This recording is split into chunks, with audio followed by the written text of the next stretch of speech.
તો હવે સમાચારોમાં આ તરફ વાત કરીએ આપણે સેલવાસની. તો સેલવાસ ફાયર વિભાગ દ્વારા નેશનલ ફાયર ડે નિમિત્તે પરેડનું આયોજન કરાયું હતું. ભારતભરમાં દર વર્ષે 14 એપ્રિલે નેશનલ ફાયર ડે એટલે કે રાષ્ટ્રીય અગ્નિશમન સેવા દિન ઉજવવામાં આવે છે. આ દિવસ 1944માં મુંબઈ બંદરે ફોર્ટ સ્ટીકેન જહાજમાં લાગેલી ભીષણ આગમાં શહીદ થયેલા અગ્નિશમન જવાનોની બહાદુરી અને બલિદાનને યાદ કરવા તથા ફાયરમેનના કામને બિરદાવવા માટે સમર્પિત છે અને તેમને શ્રદ્ધાસુમન અર્પિત કરવામાં આવ્યા હતા. અગ્નિશમન સેવા સપ્તાહ અંતર્ગત ઉદ્યોગ અને બિલ્ડરોના સહયોગ દ્વારા વિવિધ કાર્યક્રમનું આયોજન કરવામાં આવશે અને આ અવસરે ફાયર વિભાગના અધિકારીઓ, કર્મચારીઓ સહિત ઔદ્યોગિક એકમના વર્કરો પણ ઉપસ્થિત રહ્યા હતા. सबको नमस्कार। 14 अप्रैल को हमारा फायर सर्विसेज डे है। जो फायर सर्विस पर्सनल है, जो बलिदान देते हैं, जो सैक्रिफाइस देते हैं कि फायर फाइटिंग के लिए, पब्लिक का सेवा करने के लिए, उनका हम श्रद्धांजलि मनाते हैं और नमन करते हैं। And I am very proud of entire UT हमारा फायर सर्विस डिपार्टमेंट का.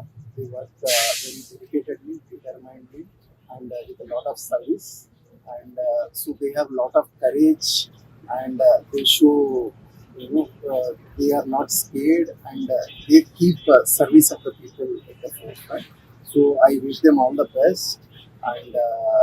And once again, we want to remember all the sacrifices needed by the fire service. Thank you. Sir. First of all इससे ऐसे activities बहुत अच्छा होता है कि लोगों को पता चलता है हमारे पास मॉडर्न इक्विपमेंट है.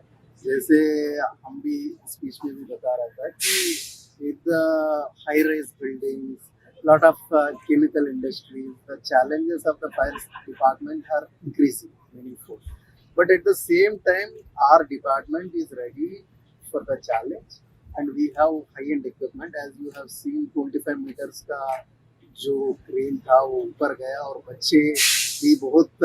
ये 14 अप्रैल 1944 को बॉम्बे डॉक्स में जब वर्ल्ड वॉर 2 का जो एक्सप्लोसिव लेके जो शिप आया था उसमें फायर हुआ था और उसको बुझाने में मुंबई फायर ब्रिगेड के 66 जवान शहीद हुए थे.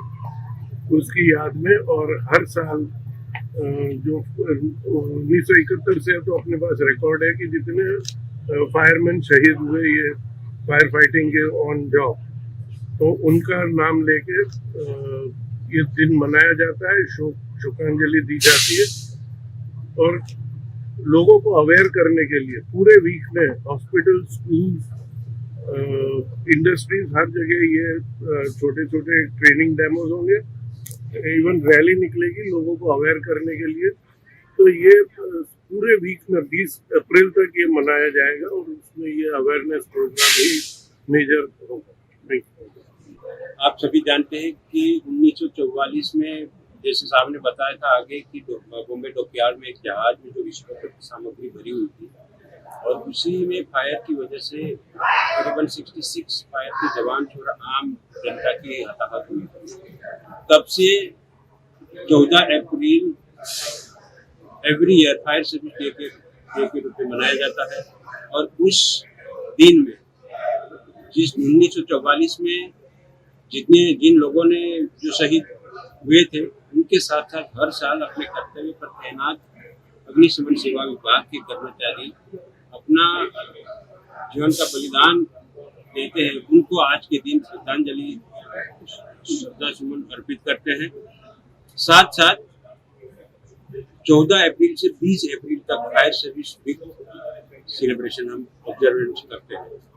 तो इस वीक के दौरान अलग अलग ऑक्यूपेंसी सोसाइटीज में, residential society, hospitals, schools, industries सब में हम अग्नि सुरक्षा के प्रति जागरूकता लाने के लिए बेसिक फायर सेफ्टी ट्रेनिंग का प्रयोजन करते हैं. इसी के उपलक्ष्य में इस पूरा वीक का जो ब्यौरा है हम कल 15 तारीख को कला केंद्र में